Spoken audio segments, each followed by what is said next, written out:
سلام، این یه ویدیو یوتیوب نیست، یه تجربه شخصی و واقعی. من مهرادم. خیلی خوش اومدید به کانال مهراد. Working on a weekend like usual. Way off in the deep end like usual. Niggas swear they passed us, they doing too much. Haven't done my taxes, I'm too turned up. Virgil got a paddock on my wrist going nuts. Niggas caught me slipping once, okay, so what? Someone hit your block up, I tell you if it was us. Man, a house in Rosewood, this shit too plush. سلام. ما تو زندگیمون همیشه، مخصوصاً چون توی جامعه‌ای بزرگ شدیم که همیشه خواسته های دیگران اولویت داشتن بر خواسته های خودمون، باعث شده که اعتماد به نفس کمتری داشته باشیم. یعنی ما همیشه اعتماد به نفس رو توی راضی کردن مردم میدیدیم. یعنی اگر مردم رو شاد میکردیم، فکر میکردیم که اعتماد به نفسمون بالا میره، ولی رابطه برعکسی با هم دارن. یعنی شما هر چقدر این کار رو انجام بدید، اعتماد به نفس خودتون رو زیر پاتون گذاشتید، عزت نفستون رو زیر پاتون گذاشتید. خب اگر تازه تو این کانال اومدید، من دنبال دادن اطلاعات اضافه نیستم. چیزهایی که برای زندگی خودم تجربه کردم رو میخوام با شما به اشتراک بذارم و برای وقتتون ارزش قائلم. اینکه چه چیزهایی رو بگم که توی کوتاه ترین زمان ممکن بیشترین بازدهی رو بدم. خب من همیشه تو ویدیوها گفتم اینکه اتفاق داره میفته در جایگاه خودش قابل احترام بود. حالا به هر دلیلی، چون من نبودم اون موقع، نمیتونم قضاوت بکنم، ولی اینکه ما همیشه خواسته های خودمون رو زیر پامون بذاریم برای یک نفر دیگه، احساس میکنم از ناآگاهی مردم اون زمان بود، ولی بهشون خورده نمیگیرم چون نمیدونستن. ولی اگر ما الان که این همه امکانات زیادی داریم، مثل این یوتیوب، مثل کسی مثل من که میاد تجربیاتش رو در اختیار شما میذاره، بفهمیم و باز هم کاری نکنیم، اون موقع ما مقصریم. اما قدیمی های ما که این کار رو نمی کردن، موقعی که مهمون می اومد، بهترین ظرفا رو واسه شون می آوردن، بهترین غذا رو می آوردن، بهترین لباسا رو می پوشیدن، ولی به محض اینکه مهمونا می رفتن، بدترین ظرفا، معمولی ترین ظرفا، معمولی ترین لباسا، معمولی ترین غذاها. خب ما باید اول ریشه یابی کنیم، مثل هر قسمتی که من اول ریشه یابی میکنم تا بتونیم نقاط ضعفش رو پیدا بکنیم، تا بتونیم بهتر به مقابلش بریم.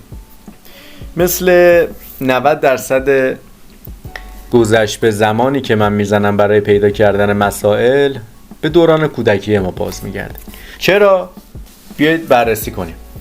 ما یک بچه ایم که هیچی از دنیا نمیدونیم، یعنی 3 سالمونه و عملاً ناتوانیم از بروز احساساتمون، از بروز عواطف شخصیمون، از بروز خواسته هامون، از بروز نیازهای شخصیمون. موقعی که بچه هستیم انقدر خطا و آزمون میریم جلو تا الگوریتم شادی رو، الگوریتم دوپامین رو پیدا بکنیم. یعنی چی؟ یعنی شما بچه هستید، میفهمید پدر و مادرتون هر موقع یه کاری رو انجام میدید، چون برای بچه که خوبی و بدی هنوز تعریف نشده، فقط تقلید میکنه.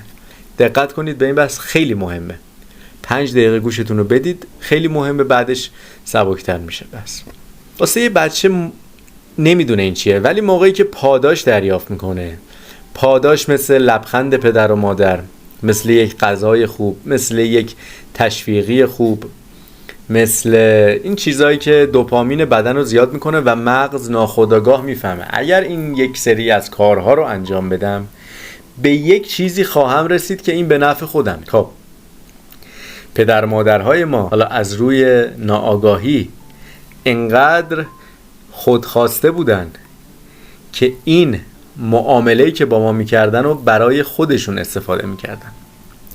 یعنی میگفتن اگر تو این کار رو انجام بدی، خب این کار چیه؟ خوبی ها و بدی هایی که پدر و مادر نسبت به ذهنیت خودشون دارن به بچه القا میکنن.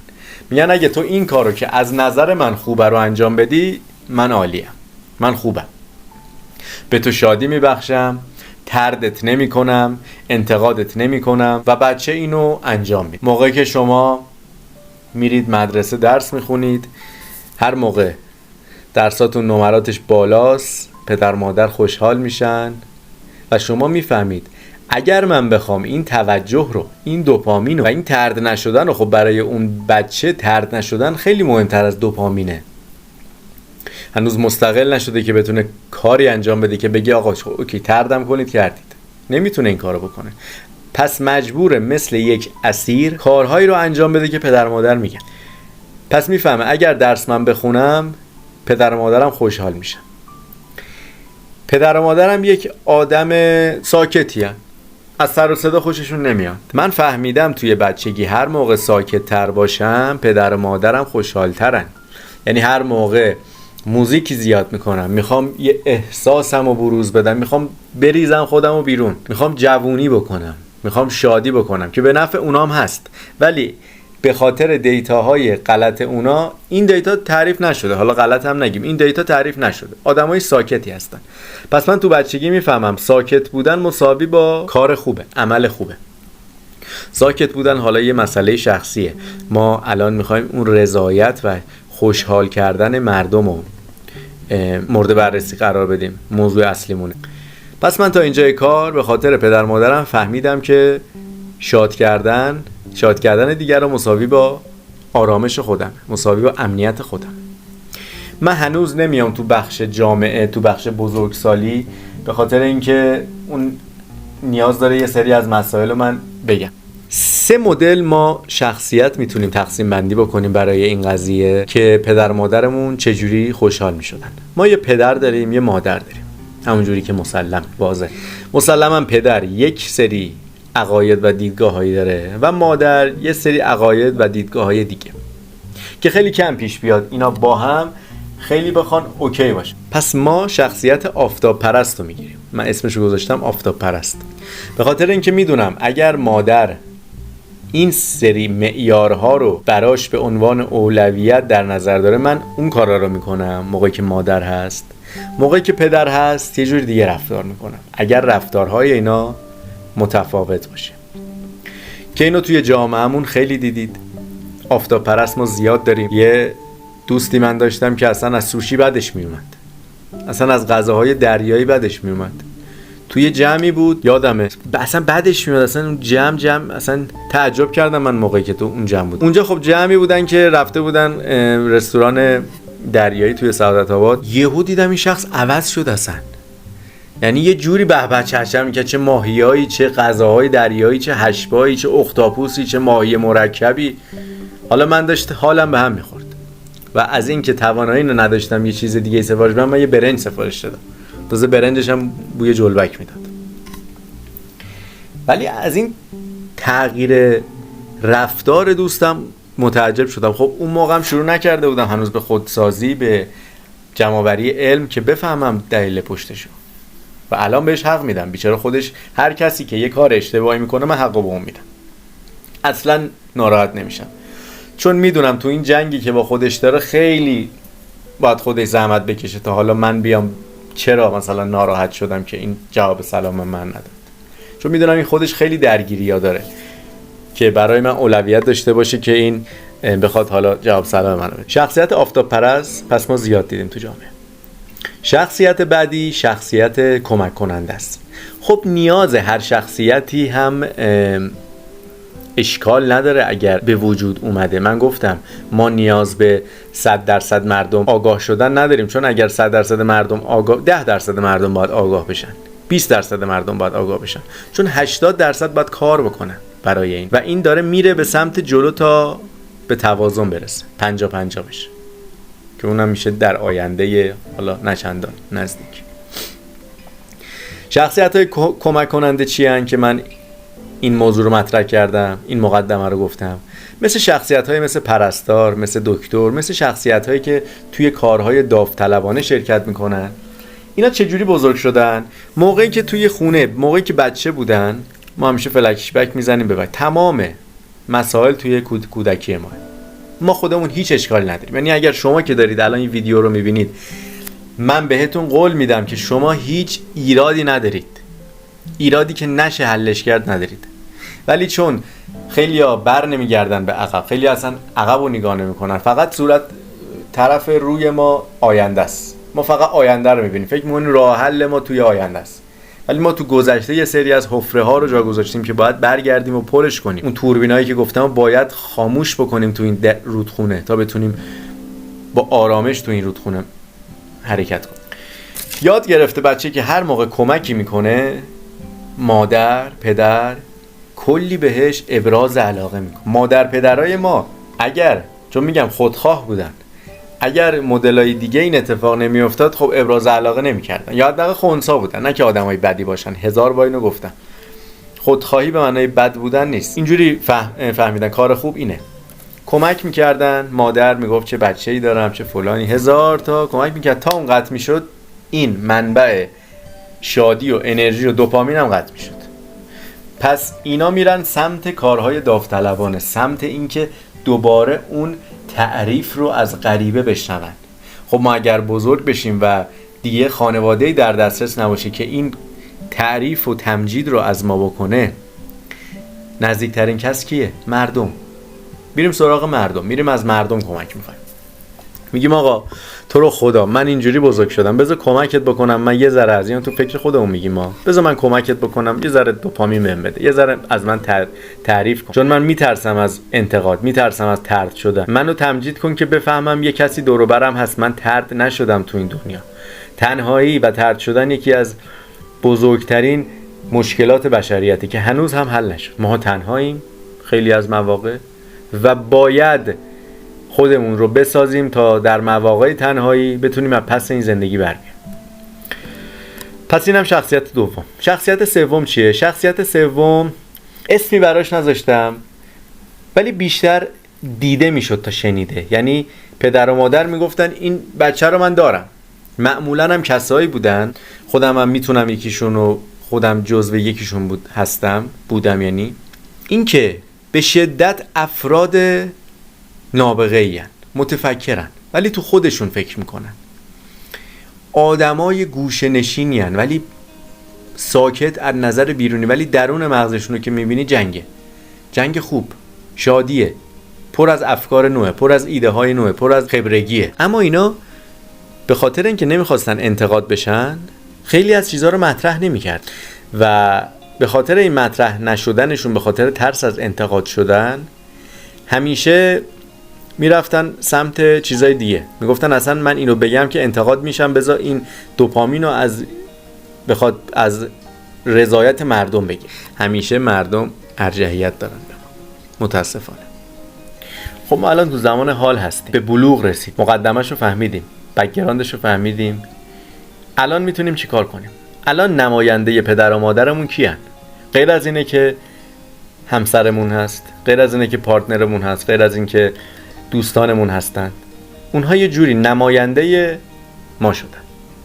برای همینه که ما دوستانمون رو اونجوری انتخاب نمی کنیم که خودمون میخوایم.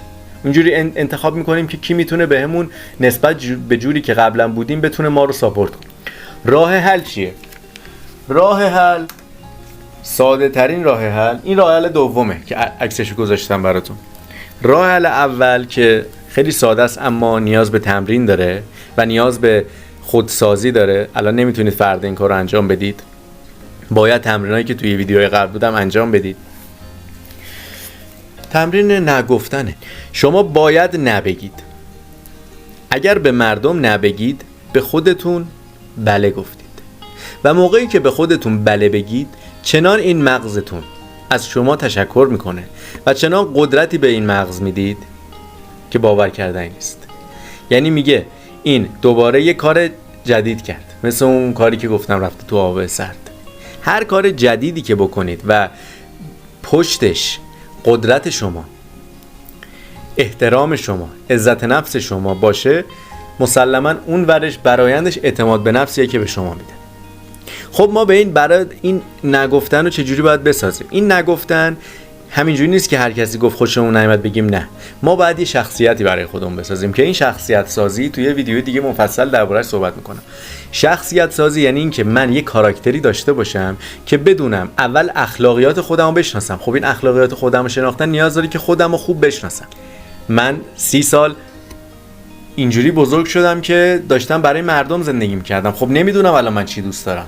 الان من رسیدم به یه سنی که نمیدونم چی دوست دارم. خب اول باید شخصیتی که صفر خامه رو من بخوام آجر به آجر بسازم. اینکه آقا من از غذای دریایی خوشم نمیاد، پس اگر جایی مواجه شدم با اینکه اگر این درخواست از من شد، میگم نه نمیخوام، علاقه هم ندارم، دوستم ندارم. چون شما شخصیتتون شکل گرفته و میدونید رو این دیتا دارید نظر میدید، خیلی محکمتر میتونید رو این نتون وایسید، خیلی محکمتر بگی، جوری که خب میگه طرف دوست نداره دیگه. مثلا من میرم سفر، میخوام طلوع آفتابو برم 5 صبح ببینم، دوستان من حالا تا ساعت 5 صبح بیدارن، من میگم نه. شخصیتی که ساختم، میگم انرژی که من میگیرم، من برای شما که زندگی نمیکنم که، شما رو نمیخوام خوشحال کنم که من تا 5 صبح بیدار بمونم، خب دارم شما رو خوشحال میکنم. تا یه حدی، حد و مرزی که برای خودم کشیدم و مردم نمیتونن بیان تو این حد و مرز، میتونن با هم باشیم. اصلا هم اینو به عنوان بی احترامی نبینید. اصلا بی احترامی به دیگران از همون رضایتیه که ما از بچگی میخواستیم مردم راضی کن باشیم. من تا جایی که بتونم تا ساعت 5 بگم بیدار شم، تا آخرین ثانیه‌اش من با شما شب زنده داری میکنم. ولی بعدش چون میدونم انرژی من، اون کودک درون من با دیدن طلوع آفتاب خوشحال تر میشه، شما میرید کنار، احترامتون حفظ، میرید کنار. من میخوام 5 صبح برم طلوع آفتاب ببینم. پس دومین چیز، حد و مرز تعیین کردن برای خودم، که میشه شخصیت سازی خودم. ما موقعی که حد و مرز تعیین بکنیم، یه شخصیتی هم داره شکل میگیره، یه حاله یا شخصیت داره شکل با تعیین حد و مرز. تمرین سوم بعد از این که ما حد و مرزمون رو چیدیم، اینه که بتونیم رو این حد و مرز بمونیم، یعنی پافشاری کنیم، محکم باشیم. این که من میگم نه نمیام، ولی یه ذره طرف اصرار بکنه، باشه میام. حد و مرز این ناز کردنه. شما یعنی این بدتر از گزینه اوله، یعنی هنوز نه خودتون رو میخواید راضی کنید، نه مردم رو میتونید راضی بکنید. نمیدونید این وسط گیر کردید. بدترین چیزم این وسط گیر کردن. عدم شفافیت سازی برای دیگران. اینکه من چرا این حد و مرز رو کشیدم، اینم یکی از خط قرمزاست. به هیچ عنوان نباید شفاف سازی کنید. من غذای گوشتی دوست ندارم، حالا پول تو جیبم نیست، من غذای دریایی دوست ندارم، و چون دروغ دارید میگید، فیک دارید عمل میکنید، باور کنید بقیه بیشتر میفهمن تا اینکه بگید آقا من الان به خاطر شرایطی که توش گیر کردم پول ندارم، نمیتونم الان بیام 1 میلیون پول غذا بدم. خیلی مردم اینجوری بیشتر باهاتون اخت میگیرن، لذت میبرن از بودن با شما، چون 90% مردم میخوان از شما الگو بگیرن. میگن بابا این آرزوی ما رو داره زندگی میکنه، من از خدام بود که، خب اونا که نمیان این بک‌گراند کودکیشون رو به شما بگن، که میگه من از خدام بود اینجوری بتونم رفتار بکنم. یه بار این حقیقت، این درخواستمو بگم، یه بار تو اتاق بودیم، یکی از دوستامون اومد، گفتم الان نمیخوام، من گفتم الان اگر اینجا باشی من تمرکز روی کارمو ندارم، لطف میکنی بری بیرون؟ دوستم گفت خیلی خوب گفتی بهش، من اصلا نمیتونستم اینجوری بگم، در صورتی که احترامش رو حفظ کردم.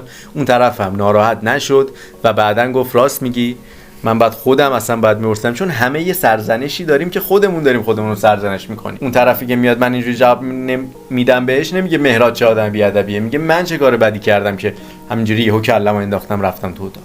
پس روی حد و مرزاتون بمونید. نکته آخر توی گزینه ها نیاوردم چون نکته است. نکته آخر اینه که اگر کاری رو انجام میدید، اگر شخصیتی رو دارید واسه خودتون انجام میدید، خواهش میکنم کوچیک کوچیک برید جلو، کوچیک کوچیک برید جلو که بتونید انجام بدید. خواهش ازتون میکنم اگر جزء شخصیت سازیتون اینه که بگید من فردا میرم ورزش میکنم و فردا بگیرید بخوابید، اگر بگید من فردا صبح زود بلند میشم، بگیرید تا ظهر بخوابید، خواهش میکنم این کارو نکنید. ضربه‌ای به عزت نفس و اعتماد به نفستون میزنه که قابل جبران نیست. خیلی سخته، اگرم قابل جبران باشه. هست، ما چیز تغییر غیر قابل تغییر نداریم، ولی خواهش میکنم این کارو نکنید. کوچیک بچینید. من خودم کاری که کردم این بود که صبحان نمیتونستم صبح زود بلند شم، هی میذاشتم ساعت 6، حالا ساعت 12 بلند میشدم، میذاشتم ساعت 5 4، بعد بلند نمیشدم، میبینم 12. چه حسی بهم دست میده؟ غیر از اینه که آدم بی اراده ایم، آدم بی جربوزه ایم، آدمی هستم که نمیتونم رو حرفای خودم بمونم. ولی اگر 12 رو میکردم 11 10 9 8، هی به خودم اعتمادم بیشتر میشد و این اعتماد به خود باعث میشه اعتماد به نفستون بره بالا.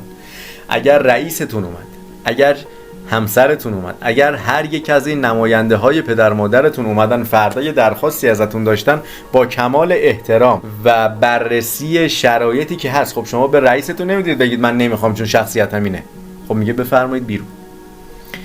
با دیدن شرایط ولی زیر پا نگذاشتن خودتون میتونید به هر کسی نبگید. حالا این نگفتن، روش‌های نگفتن میره تو موردهای فن بیان و اینکه چجوری صحبت کنیم، مذاکره کنیم، که اون بحث جداست. اگه بخواید براتون یه دونه ویدیو کامل درست میکنم که جوری بگید به طرف نه که بگی باش. هنر متقاعد سازی، هنر مذاکره. صحبت دیگه ای نمیمونه. خیلی ممنون از نگاهتون که تا اینجای ویدیو دیدید. تمام تلاش من اینه که یه کاری کنم که مثل خودم، کاری کنم که شما هم یک قدم به دوست داشتن خودتون بیشتر نزدیک بشید. اگر کسی رو میشناسید که درگیر این حد و مرزاست، داره برای دیگران زندگی میکنه، آفتاب پرستیه برای دیگران، براش بفرستید. برای کسایی که میخوان تغییر بکنن، یک بار من میفرستم. اگر کسی بخواد تغییر کنه خودش میگه اونو فرستادی، یه ویدیو دیگه هم از اون بفرست. ولی نخواهید کسی رو تغییر بدید چون زمانش نیست. خیلی ممنون از نگاه‌های گرمتون. خداحافظ.